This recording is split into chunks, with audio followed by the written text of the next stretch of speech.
Brotherhood of the Wolf, aka La Pacte des Loups, by director Gustave Gans.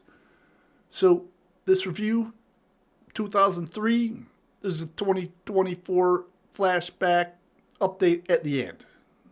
So stick around, because it changes a bit. But, ultimately, this film wasn't quite what I expected, but in a good way. It's kind of an odd amalgamation between action, horror, and period piece, with the story taking place mainly in the 1760s of remote France.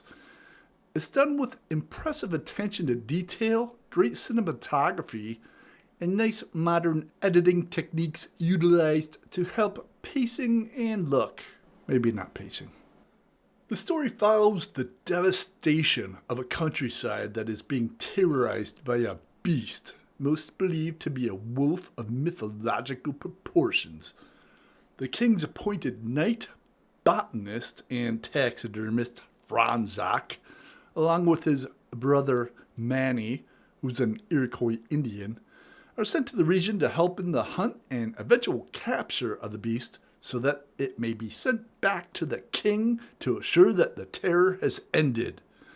Entwined in this is a love story and a mystery of the true nature of the beast.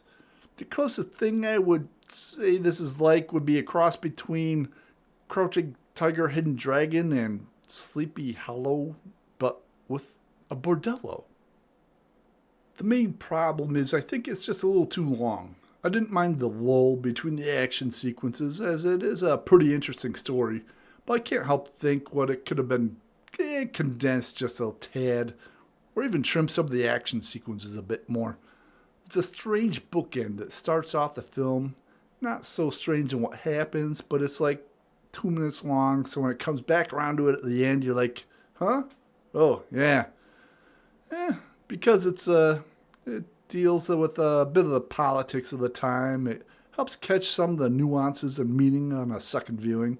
Other than that, some of the action sequences seem a bit out of place considering the time frame, but they are choreographed pretty well and help support the fact that this is more of an action movie than anything else, though it might not seem it at times. It is something the director Gans even mentions when talking about the final edit of the film. Great scene.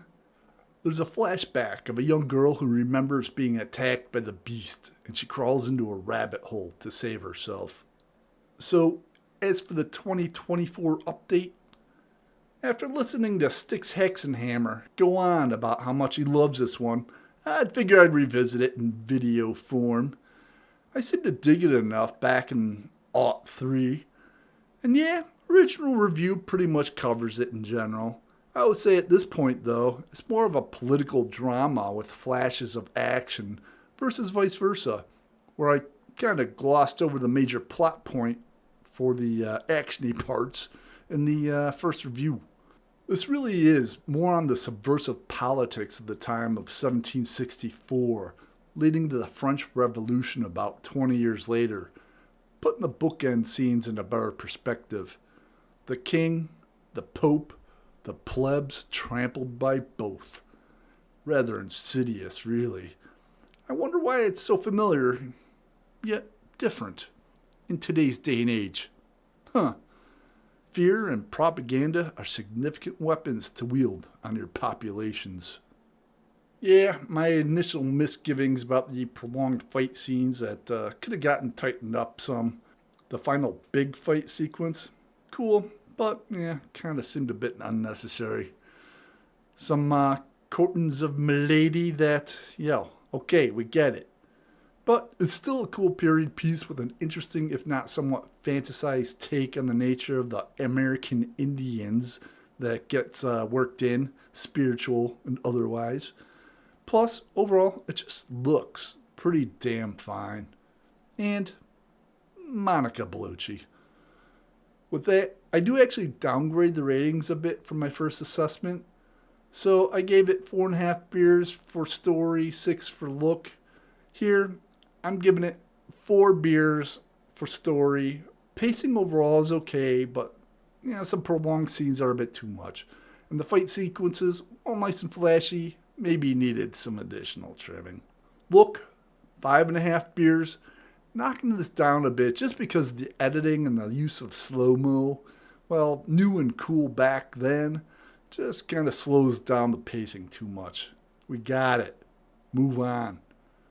So yeah, no, overall, still a great fucking movie to check out if you're into this. And it's very well done. So yeah, check it. Cheers.